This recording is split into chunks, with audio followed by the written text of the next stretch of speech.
And how would you, like, I know you just said it about the nurturing and meditation and so forth. Something that you shared with me once, which I found really valuable, to put it and try to put it into your words, was when I am listening to those heart whispers, is to just stop and be with them and listen to what it's telling me. And that whatever is telling me is okay, and to observe it. And as you said, it's 90 seconds to sit, listen, observe, and let it flow through. I also find uh, getting out and going for a walk really good to help that process. Put some music in and move my body. Yeah. But a really simple process instead of grabbing the wine or the beat up as an act to love myself in those moments rather than to default to the survival modes that I've been taught myself, been taught for many years. Yeah. And so Did I sum up your words all right there? Yeah, so one of the first things is to really appreciate that you were clever enough to create those strategies to get to here, because you've done a good job to get to here, right? Yeah, So that's a beautiful way to look at it. Yeah. with everything that you know and learnt, you've got to here, and now it's just universal awakening. We are learning and knowing different stuff. So the being, the doing of our past, the do, get busy, busy, busy, is universally shifting to more of the human being part. Now, most of us, it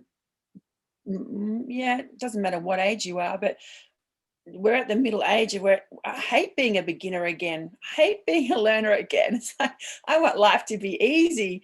And so therein lies the answer again, something you said.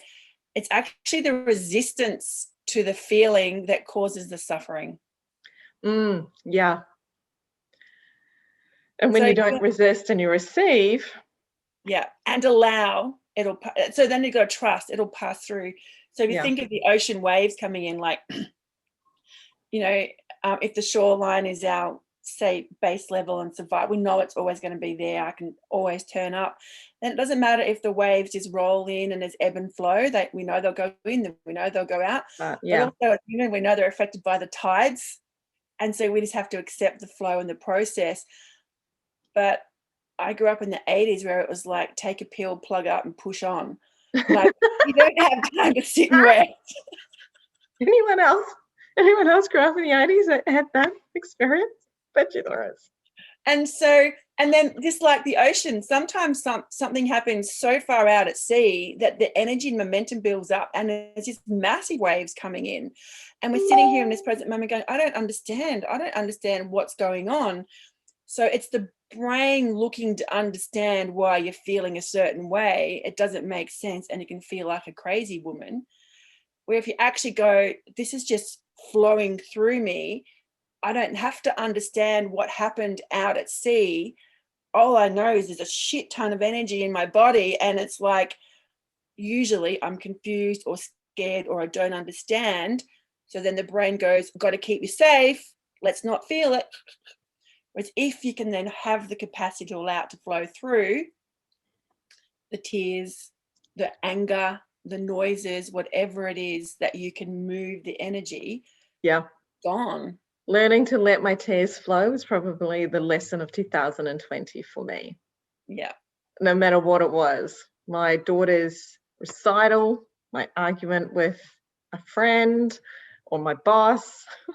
It's like, here they come again. All right, just let them come. Yeah. And did you notice, like, the argument with the boss, for instance, where you're able to then to observe what the contraction in the body and the emotion was telling you about that? I'm trying to remember. It was, I suspect it's something to do in feeling rejected. That's a pretty common theme for me. So I would imagine what came up was feeling rejected, and I'd either shut down, which is usually the usual operators, that word, memorandum. And in this instance, I let myself express myself. Yeah. So it was ugly. It was not pretty by any stretch of the imagination. And by the end of the conversation, we got to a good place. Whereas if I hadn't have done that, it would have just been another thing that I've squashed down and put to the, put into that little box that would just keep festering. Yeah. Mm.